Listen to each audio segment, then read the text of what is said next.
Bonjour à tous et à toutes et bienvenue sur la chaîne Reflet de Lune, j'espère que vous allez bien, merci pour votre présence aujourd'hui. On se retrouve pour le tirage relationnel et sentimental du mois de novembre 2024 pour le signe du Cancer, Soleil, Ascendant, Lune ou Vénus en Cancer. Alors je m'appuie pour cette guidance sur les éléments de la guidance générale du mois de novembre et je vais approfondir avec des tarots et des oracles pour vous délivrer les messages que vous avez à recevoir concernant des questions que vous vous posez peut-être sur le plan relationnel, professionnel, amical, familial, ou sur le plan sentimental également, que vous soyez célibataire, en couple, ou dans des situations difficiles. Alors on va aller voir déjà l'énergie de votre mois de novembre, c'est la Lune. Je fais le tirage avec le tarot pour compléter les premiers messages, on va faire la lecture. Donc avec la Lune, on nous parle d'un mouvement très intérieur, un voile qui se lève sur quelque chose qui était caché possiblement sur le plan relationnel, avec aussi une nécessité de clarifier des choses sur le plan de la communication et donc sur des communications interpersonnelles. Ça peut être dans le couple, au travail, à tout niveau en fait des aspects relationnels de votre vie.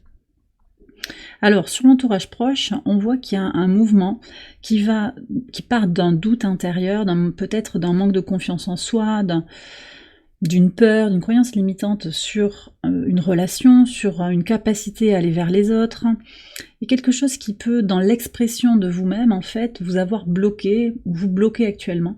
Mais on voit qu'avec le cavalier de coupe, vous allez aussi vers une énergie renouvelée qui est connectée à la dynamique de l'amour inconditionnel, l'énergie du cœur. Et vous avez, très bien, vous avez aussi le cavalier de bâton, donc on voit qu'il y a une ouverture en fait vers les autres. Alors, vers les autres, on va voir qui vient vers vous aussi, peut-être dans l'entourage existant, mais aussi vers de nouvelles personnes. Je pense que vous restez ouverte à de nouvelles rencontres, à des rapports renouvelés, améliorés par rapport à des personnes qui sont déjà là dans votre entourage. On sent qu'il y a une envie d'avancer, d'accord ? On a deux cavaliers, mais il y a quelque chose à travailler sur vous, sur des doutes, sur quelque chose qui n'a pas été dit peut-être dans une relation. Alors ça peut être avec un frère, une sœur, c'est l'entourage proche de toute façon. Globalement, le rapport à l'entourage, ça peut être un collègue, des liens d'amitié. Je pense que ce mois de novembre va être l'occasion aussi de se recentrer sur l'essentiel, de libérer peut-être des peurs, des blocages, pour s'ouvrir à une nouvelle expérience relationnelle en fait. Je vais aller voir après les archétypes. Alors, sur la vie sentimentale à proprement parler, là aussi il y a des choses qui changent en fait, mais vous allez avoir une approche très pragmatique des situations que vous traversez, que vous soyez célibataire ou en couple, une vision, une approche, voilà, vous faites ce qu'il y a à faire, en vous connectant à vos besoins, à vos émotions, à ce qui est en train de changer aussi dans votre vie, et vous avez le fou, donc il y a un nouveau départ. Alors dans un couple existant, peut-être une nouvelle façon d'être dans le couple. Par rapport au célibat, vous allez prendre peut-être des décisions, oser être vous-même d'abord, rayonner votre belle lumière, et puis faire quelque chose de concret pour aller vers des rencontres. Alors ça peut être participer à des clubs, se connecter sur les réseaux, toute manière d'aller vers des gens qui vous parlent, qui sont alignés avec vos valeurs, avec vos désirs aussi. D'accord ?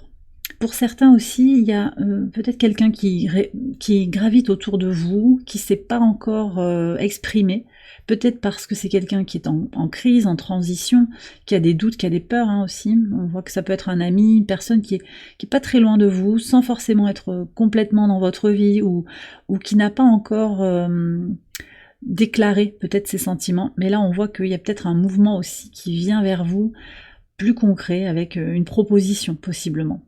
Sur les situations difficiles avec le 6 de coupe, vous allez transmuter les choses, il y a des libérations. Qu'est-ce qu'on a encore ? On a la reine de coupe, très très tournée vers l'amour inconditionnel. Donc peu importe ce que vous traversez là comme situation difficile, vous allez vous redonner énormément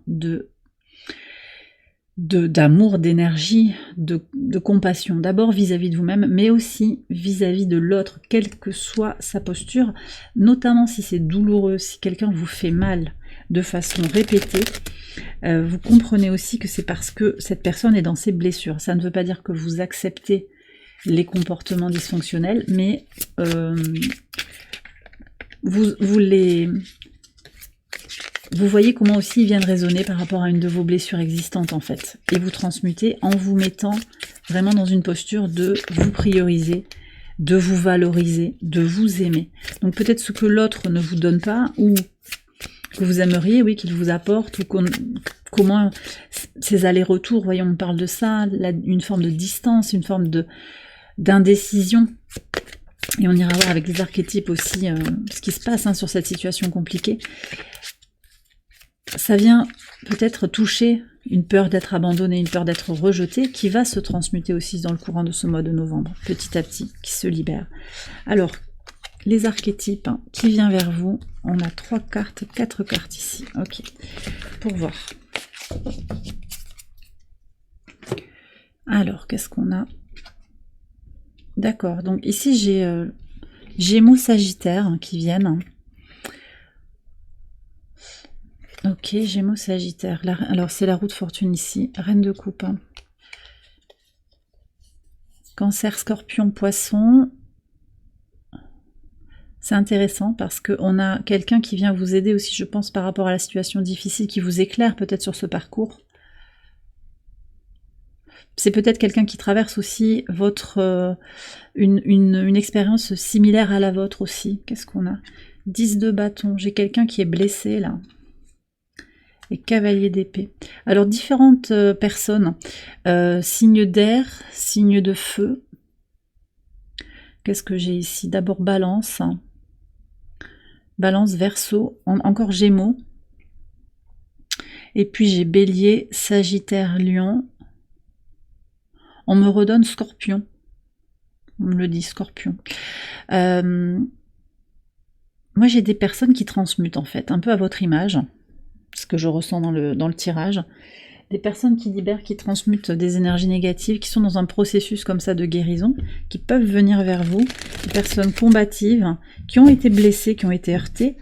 Alors pour certains, vous allez avoir des personnes qui arrivent encore avec des blessures, hein. Elles viennent avec leurs blessures, et tout votre travail aussi d'exploration du rapport à l'autre, c'est de voir comment vous décodez la blessure chez l'autre, sans essayer de le guérir, mais vous la repérez, et vous voyez aussi comment les interactions viennent en écho, faire écho à votre blessure aussi, à vos blessures, à votre blessure originelle. Qu'est-ce qu'on a sur les situations compliquées? Quels sont les archétypes qui viennent vers vous?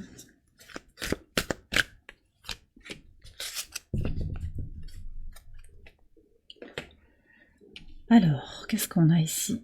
Ouais, l'alchimiste, hein, donc il y a des... Voilà. Alors c'est peut-être vous, hein, ça, qui êtes dans un processus de guérison, de transmutation, d'élévation de vous-même. Le saboteur, d'accord. Ouais, les allers-retours que je ressentais tout à l'heure. Et le prêtre. Alors, bon, j'ai quand même une discussion autour d'une vision de la spiritualité ou du développement personnel. Peut-être quelqu'un qui est assez... Alors, on me dit quand même quelqu'un qui a une vision assez précise de comment ça doit être, alors que vous, peut-être, vous êtes dans une forme de respiration, une forme de liberté, mais c'est peut-être vous aussi. Avec le prêtre, je sens qu'il y a quelque chose d'un petit peu plus figé. Même si le cheminement est similaire à celui de l'alchimiste, il y a quand même une vision un petit peu plus codifiée, en fait, avec des... Comment dire, des attentes, des façons de faire qui doivent être comme ça, avec une codification. Peut-être que c'est vous, peut-être que c'est l'autre. En tout cas, au milieu, on a ce saboteur, il y a quelqu'un qui sabote la relation parce que, en fait, c'est quelqu'un, je pense, hein, pour certains, ça va être quelqu'un qui a peur de s'engager, c'est quelqu'un qui a peur de l'attachement. Et à mon sens, c'est plutôt l'autre dans la relation. Il peut y avoir aussi une idée de mal-être. On n'est pas forcément sur du romantique, là on va aussi à des situations où par jalousie, par envie, on va saboter quelque chose. Et ça c'est une situation que vous vivez de façon récurrente, d'accord? Alors je vais prendre les conseils, d'abord pour les personnes qui viennent vers vous. Je vais faire une extension et vous la trouvez sur Patreon, on va approfondir tout ça, en particulier sur la situation difficile. Reine de coupe, hein. Donc on vous invite à vous donner de l'amour. De toute façon, voilà, quand vous remplissez votre coupe, hein, que vous construisez votre propre gâteau, toutes les relations viennent comme des cerises sur le gâteau, donc c'est quelque chose en plus, c'est pas quelque chose de nécessaire. Et c'est cette posture qu'on vous invite à avoir, qui passe par se redonner de l'amour, remplir sa propre coupe. Et pour la situation compliquée, les situations difficiles, quel est le conseil? D'accord. Alors on vous invite aussi à vous saisir en fait d'une opportunité, à regarder cette situation comme un processus alchimique en fait, une rencontre qui vous aide à mieux vous connaître, peu importe la finalité de cette rencontre, elle vous invite à vous découvrir et à transmuter vos blessures du passé. C'est déjà ce que vous faites et elle vous apprend, cette relation, je pense aussi, à vous aimer inconditionnellement parce que l'autre est incapable de vous aimer. C'est à vous de vous aimer. Incapable de vous aimer peut-être parce qu'il ou elle ne s'aime pas d'abord en fait, il y a vraiment ça. Il y a un autre conseil qui vient pour vous. Ouais. 3 d'épée. Lâchez le mental et libérez-vous de toute idée que vous n'êtes pas suffisant ou que vous avez fait quelque chose qu'il ne fallait pas. Peut-être qu'il y a eu une erreur, effectivement, entre guillemets, mais vous avez à apprendre aussi de vos erreurs. D'accord? Donc ne ressassez pas. Je veux dire, tout est à sa juste place en fait. Si vous avez fait cette erreur à ce moment-là, vous n'avez pas perdu la relation de votre vie. Il y avait déjà quelque chose qui était dysfonctionnel et je vous invite à regarder cette notion de sabotage. Qu'est-ce qui vous a amené peut-être vous à saboter la relation? Ou bien qu'est-ce qui a amené l'autre à saboter la relation? Il y a quelque chose à découvrir aussi de plus profond en fait. Levez le voile sur ce qui n'a pas été clarifié. Connectez-vous aussi à vos rêves. Vous avez peut-être des rêves sur cette personne, sur cette autre, sur la situation, qui vont vous éclairer de manière symbolique sur ce qu'il y a à comprendre en fait dans cette situation avec tout ce qu'elle a de difficile. Je vais terminer le tirage avec un message pour les personnes qui sont dans des liens sacrés, avec le tarot des flammes jumelles. Donc dans l'extension du tirage que je propose sur Patreon, on va aussi aller voir en 9 cartes toutes les dynamiques en fait qui sous-tendent les questions relationnelles et sentimentales pour vous. Et puis on approfondira aussi un tirage qui concerne en particulier les parcours de flammes jumelles. Si vous êtes en parcours, et c'est assez exceptionnel, donc c'est pas pour tout le monde, mais ce sont des messages aussi qui peuvent résonner avec d'autres situations. Et je vais prendre aussi une carte des anges de l'amour. Ok, on a la réconciliation, une personne du passé revient dans votre vie. Oui, bon, alors j'ai vraiment le sentiment qu'il y a des allers-retours là, avec une vision du passé, une nostalgie, vous acceptez que l'autre revienne parce que vous espérez quelque chose. Il faut voir aussi, vous avez votre libre arbitre, il faut voir si une réconciliation est possible. C'est à vous de voir. Et on a les nouvelles. Donc vous allez recevoir des nouvelles de votre autre sur les parcours sacrés, où vous donnez des nouvelles, il y a une communication, possiblement, alors je pense que ce sont des nouvelles concrètes, il peut y avoir un message qui vient vers vous. Est-ce qu'on a un message en plus pour vous, là, pour ces nouvelles? Qu'est-ce qu'on a? Ouais, voilà. Je m'aime inconditionnellement, indépendamment de mes imperfections. Donc aussi, en vous redonnant de l'amour énergétiquement dans ces liens sacrés, j'ai celle-là qui veut venir aussi au-dessus, on va voir le message, vous vous attirez à vous, en fait, l'autre. Vous le poussez à se débloquer. Peut-être que il ou elle vous a bloqué ou est parti parce qu'il sentait qu'il y avait quelque chose... voilà, de façon magnétique, besoin de se recentrer sur soi parce que vous êtes trop en demande de quelque chose. Je pense que c'est ça. Je mérite, ouais, un travail sur l'estime de soi aussi. Je mérite le succès, l'amour et la joie et j'attire ces énergies positives dans ma vie. Voilà, donc en brillant de votre belle lumière, en vous redonnant de l'amour inconditionnel, tout est dit dans l'oracle là. Vous allez permettre à l'autre aussi de vous débloquer peut-être sur les réseaux, de vous donner des nouvelles. Parce qu'il y a un échange d'énergie en fait. Quand vous vibrez haut, quand vous vous sentez bien, l'autre le sent aussi. Et il est peut-être moins dans sa peur, moins dans la fuite. Et il est prêt il ou elle, que ce soit un homme ou une femme, est prêt à venir vers vous. Il se sent moins vulnérable.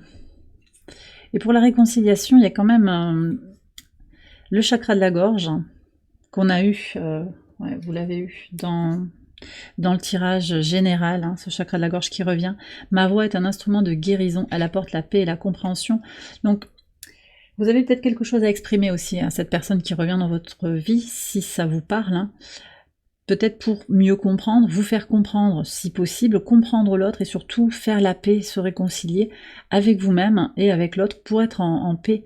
S'il n'y a pas de réconciliation, le fait de vous réconcilier avec vous-même sur ce qui s'est passé, ça va aussi vous apporter de la sérénité. Et donc la parole que vous allez pouvoir exprimer vis-à-vis de ce que vous avez vécu, de ce que vous avez fait, le pardon que vous vous accorderez de façon verbale aussi par rapport à ce que vous pensez ne pas avoir fait comme il fallait, mais encore une fois je vous dis que tout est à sa juste place et que les erreurs sont aussi des leçons à apprendre. Voilà, là ça va donner lieu à plus d'équilibre et une énergie de guérison. On a l'énergie de Chiron ici pour se prioriser, pour s'écouter. Il y a quelque chose à approfondir de toute façon par rapport à cette relation du passé qui revient dans votre vie. Et bien voilà les cancers, j'ai terminé votre tirage, j'espère qu'il vous a éclairé. Si c'est le cas, je vous invite à liker la vidéo, à vous abonner, à partager, à commenter. Vous pouvez également aller voir les autres vidéos de cette série pour votre ascendant, votre lune ou votre Vénus. Et je vous invite aussi à nous retrouver sur Patreon pour l'extension de ce tirage, le lien est en barre de description. Excellent mois de novembre à vous tous et à vous toutes. Je vous embrasse bien fort et je vous dis à très bientôt pour les prochaines vidéos. Bye bye.